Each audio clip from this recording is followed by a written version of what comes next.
a state grand jury operation known as Ganjapreneur, Ganja and entrepreneur put together, in case you're wondering what that means. Ganjapreneur was conducted. It resulted in 40 narcotics charges against 12 defendants.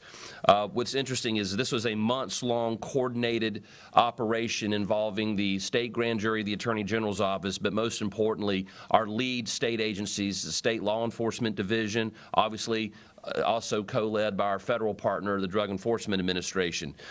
There were about 10 law enforcement agencies that were involved in the Midlands operation, but about 30 other agencies were involved statewide at various other areas of the state. I would like to identify some of the people who are here today who played a role in this operation, then we'll talk a little bit about the particulars of the operation.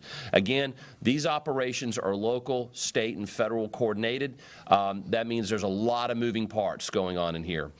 So I want to give a special thanks to State Law Enforcement Division Chief Mark Keel, who is my right hand in law enforcement. I hope he feels the same about me, but without him and the folks at SLED, we couldn't do our jobs, and I want to thank him, and you'll be hearing from him literally in just a moment. I want to thank DEA Assistant Special Agent in Charge Michael Tooley, who you will also hear from. Obviously, within our own state grand jury division, we have a lot of men and women, support staff and attorneys working, but principally our two primary folks on this case were Creighton Waters and Jennifer McKellar, along with their support staff. Homeland Security Investigations is another ally and partner of ours. We had the Union County Sheriff's Department. I know Sheriff Jeff Bailey was helpful. Max Dorsey, Chester County Sheriff's Office. Elgin Police Sergeant Aaron Threat is here today. Surfside Beach Police Chief Bill Mickle. Camden Police Chief Jack Rushing, my dear friend from over many years. Columbia Police Chief Skip Holbrook. Berkeley County Sheriff's Office Captain Christopher Dirks, Aiken County Sheriff's Office Major Jason Griffin, North Charleston Police Department Chief Al Kakler, excuse me if I mispronounced that, Myrtle Beach Police Assistant Chief Chris Smith and Lieutenant Ryan Mendala, Spartanburg County Sheriff's Office Captain Philip Wilkie and Lieutenant Joe Ferris, and Tuckapee Police Major James Patterson. Again, Lexington, Richland, our National Guard partners, the Columbia PD, the airport, the FBI, HSI, even East Baton Rouge District Attorney's Office was involved. This is a multi-layered operation that was conducted this past week on December the 9th. What you have here, and there should be scrolling pictures of what was seized, and you can see on the monitors here around the room. And there should be copies of these products that have been provided to you. That were things that were seized as part of this operation. I omitted a couple of people also. I want to go back. I do have my hometown sheriff, Jay Kuhn, who was here. Jay is standing up here. We also have Solicitor Kevin Brackett, someone I work very closely with, and then, of course, Representative Chris Wooten, who has been a major leader in the legislature on trying to pass laws that address this very issue.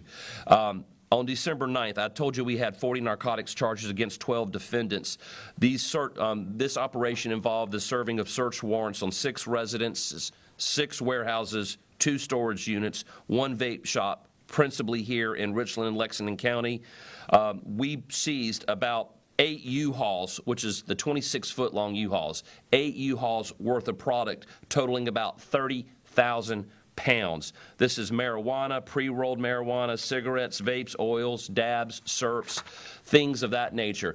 These products, these raids, these operations were not conducted and targeted against retail stores who were unknowingly and unwittingly selling something that they did not know was illegal.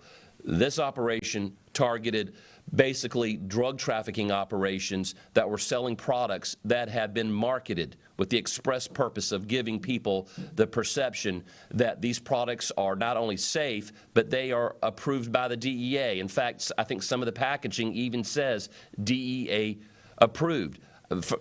To my knowledge, the DEA is not in the business of approving weed. So these things are actually stamped on the packaging. You can look at some of the packages. You got Obi-Wan Kenobi. You got Stonios. You got these they look like Skittles. They look like Oreos. They look like gummy bears. These things are marketed with the specific intention of marketing to minors. There are dozens of vape shops around Fort Jackson and other military installations. They're marketing towards soldiers. I mean, there's a national security component to this. So this is a very robust operation. These people were knowingly selling something that they knew was illegal here in South Carolina with the intent of profiting from it, and they were targeting minor children. I want to say again how incredibly grateful I am to the people who were able to show up here today and the many, many more who are around the state of South Carolina who are not with us here today. But this is not just about weed. This is about protecting our children because this stuff is intentionally being marketed to children around South Carolina. In fact, you can see the DEA approved packaging right up there on the screen. This is what they do. The bad guys are basically, they've gone from actually selling bricks of marijuana to basically selling products that have been designed to cover up the fact that you're basically buying straight up marijuana. And it's being marketed to children. So with that being said, I want to offer an opportunity to Chief Keel to come up here and address what his agency did in this operation. And I want to thank Chief Keel again for his long ongoing partnership. Thank you, General. I first want to second what the General said with regards to our law enforcement partners.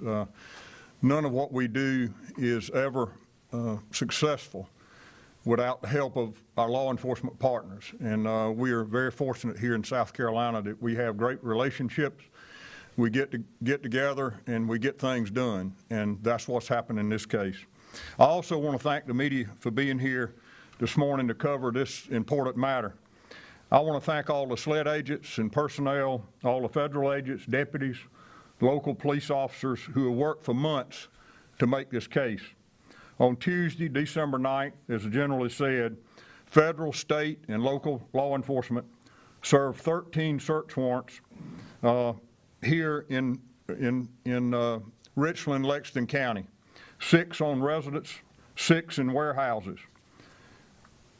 We arrested 12 of the 14 targets in this investigation, and of those 14 targets, 12 were foreign nationals. Simultaneously, law enforcement officers and our law enforcement partners around the state served additional search warrants and arrest warrants. All of these warrants were related to illegal distribution and trafficking of marijuana and THC products into and around South Carolina. I've been sounding the alarm about the dangers of marijuana and THC products since South Carolina first introduced legislation back in 2014. And as I have stated many times, we don't know the unintended consequences of passage of legislation such as that. I've also stated many times that those who traffic this drug don't care about the people that they're trying to traffic it to. They don't care who it's sold to, they don't care about the quality of the product, and they don't care about the impact of THC products on our citizens, and especially our most vulnerable, our children. They only care about one thing, and that's money. And I'm going to say it again. That's the only thing they care about is money. Money that is laundered overseas to further additional criminal enterprises. This is not only a threat to our citizens, but is also a homeland security threat as well. Across South Carolina, these THC products have been illegally trafficked into this state and through a complex distribution scheme distributed to vape shops and convenience stores to be sold to anyone who wants them. They are regularly marketed directly to our kids with tragic results. No one knows what's in these products. They're unregulated, they're untested, they're illicit, and they're THC products. This investigation sought high-level suppliers with direct supply and distribution chains. These suppliers sought to peddle these products to anyone who would buy them, but in turn they were directly profiting off of our citizens and our children, and it's unconscionable. Today I want to make it clear, we in law enforcement in South Carolina stand united in our effort to rid our state of these dangerous and illicit products.